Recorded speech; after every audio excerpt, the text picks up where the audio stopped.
everyone to another Ref Brandon and the Todd Family YouTube video, wherever you are.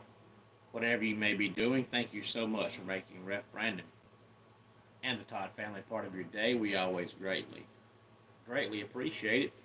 If you jump on here live here on this Wednesday night, feel free to leave a comment in the comment section down below. Make sure you give the video a like, a thumbs up. If you have not yet subscribed, please do so. We would greatly appreciate it. Helps the channel out a lot. Costs you nothing. And please share the video on all social media platforms. Since I did this week's top 10 countdown last night, tonight I'm going to do another early season preview for a college football team as we continue to head toward the 2025 college football season. Hey there, Marcus. Glad to have you here. Now, so far, I've did two. I've already previewed LSU.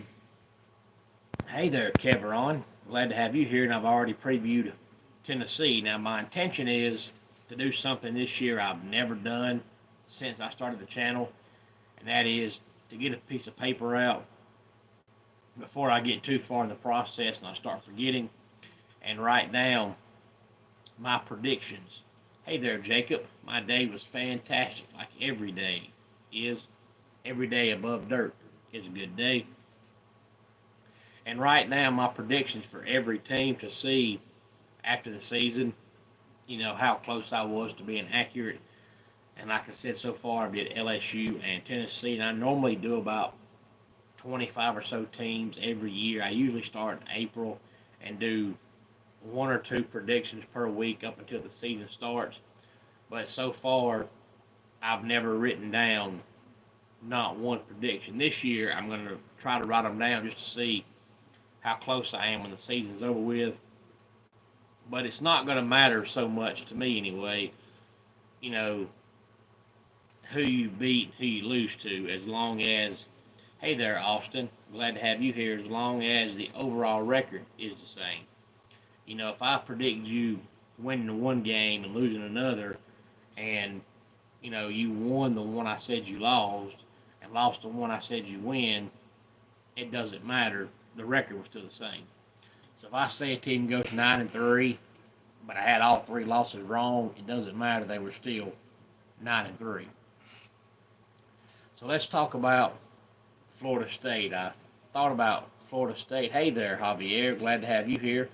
I thought about Florida State because I was watching Clemson Tiger baseball last night, which, by the way, they defeated Georgia.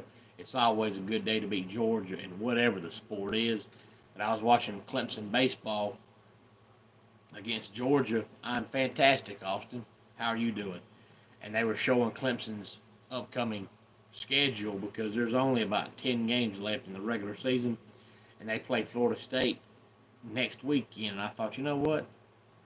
I should talk about Florida State because, this past season they were awful, and there's no way they can be as bad in the 2025 season. Now, quarterback, still have a lot of questions because, they've got some inexperienced guys and guys that have either played not at all or not enough to make a difference, and they've got some guys coming in. And Austin, I'm not doing a show this weekend because I have high school baseball on Friday, and depending on the outcomes on Friday, I may have high school baseball on Saturday. So I couldn't book myself for a show not knowing whether or not I was going to be covering high school baseball Saturday or not. But, last year they played all their quarterbacks and they were terrible with all of them. And of course, DJ was going to stay, was going to transfer, was going to the draft, and then they had another guy. I want to say his name was Luke Cromenhoek. I believe that's how you pronounce his name. Well, he transferred, and of course DJ's no longer there.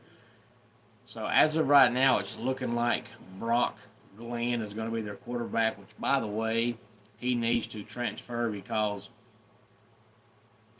his actual first name is Auburn, And when your name is Auburn, how could you not play for Auburn? Kind of like that kicker Texas had for 100 years named Bert Auburn. How can you be a kicker, last name Auburn, and not kick for Auburn? But Brock Glenn's actual first name is Auburn.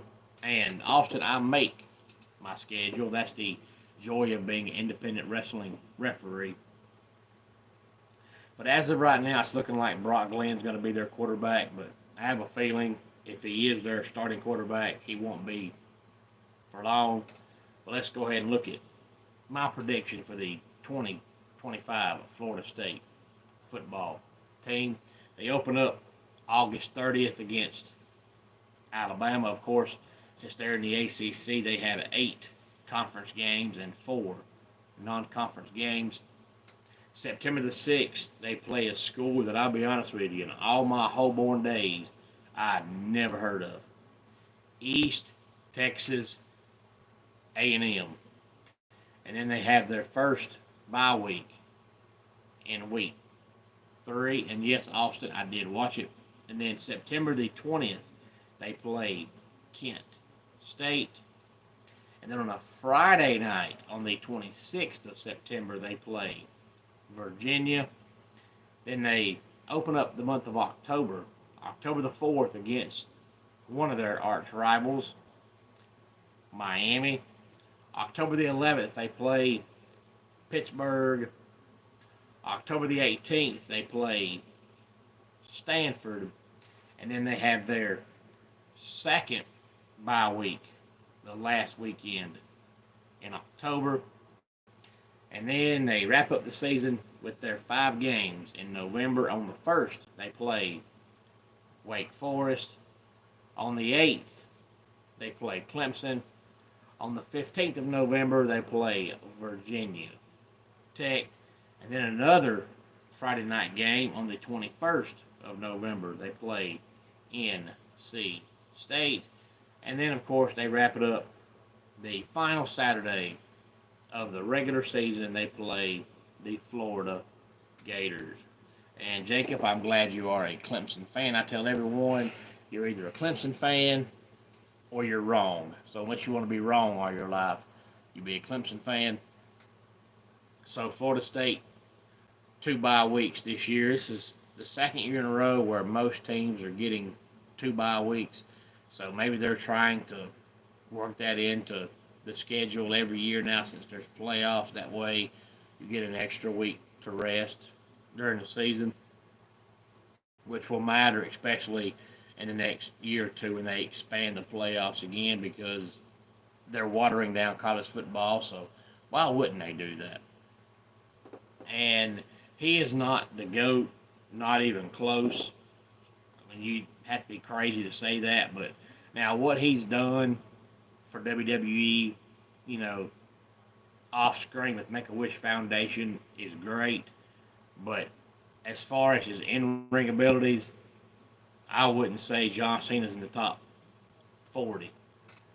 But I've got him going 6-6 overall. Good evening, Jalen. Glad to have you here. 4-4 in the ACC. I think their conference wins come against Virginia, Stanford, Virginia Tech, and NC State.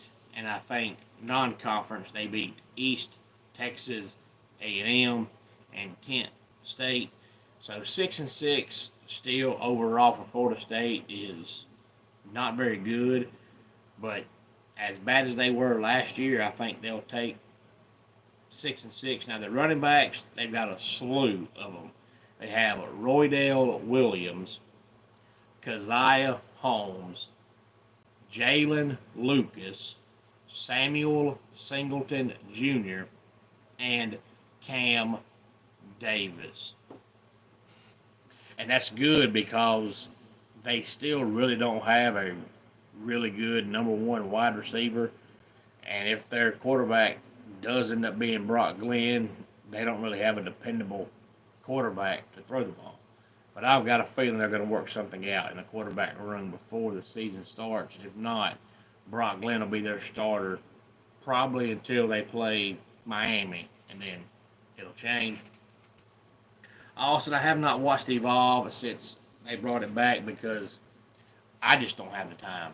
I've got too much going on to try to watch every single kind of wrestling. Wish I could, but I just don't have the time. And then, with wrestling being all about storylines, once you watch one episode, you feel like you can't miss one. Otherwise, you're lost on what's happened. And I know that I ain't got enough time to watch it, so I'm not even going to start. But I'm sure they're doing a great job with it, but I just don't have time to watch it.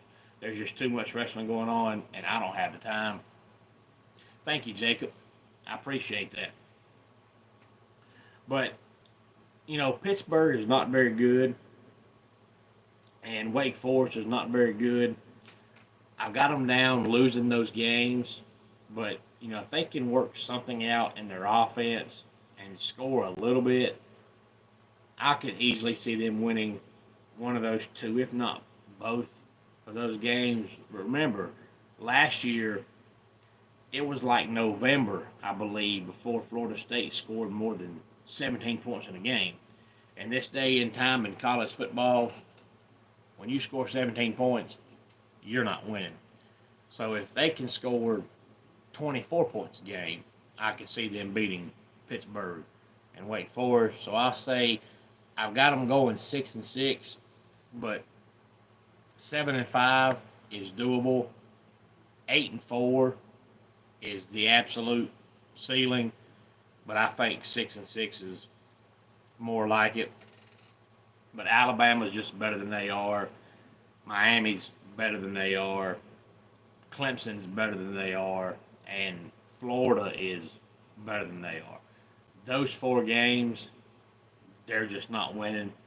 But the other 2 losses, to Pittsburgh and Wake Forest, I could see them getting 1 or 2 of those games. But 8-4 is a ceiling.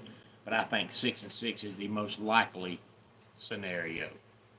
Any thoughts on any of this, please feel free to let me know. So now we've done 3 predictions for the 2025 college football season. Tennessee, LSU, and now Florida State. Also, I watch WWE, but I also watch TNA when I can find it because I don't have the channel it comes on, but whenever it drops on YouTube, I'll watch it. But I spend most of my time watching independent wrestling on YouTube because since I'm an independent wrestling referee, then I feel like I need to try to pay back the other indie guys and watch independent wrestling.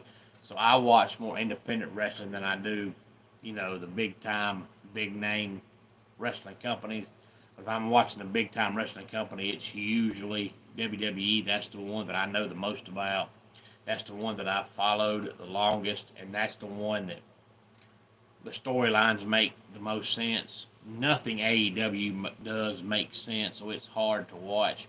And TNA I would watch every week if I had that channel, but I spend most of my wrestling time either watching bios on wrestling, interviews with wrestlers, or watching independent wrestling.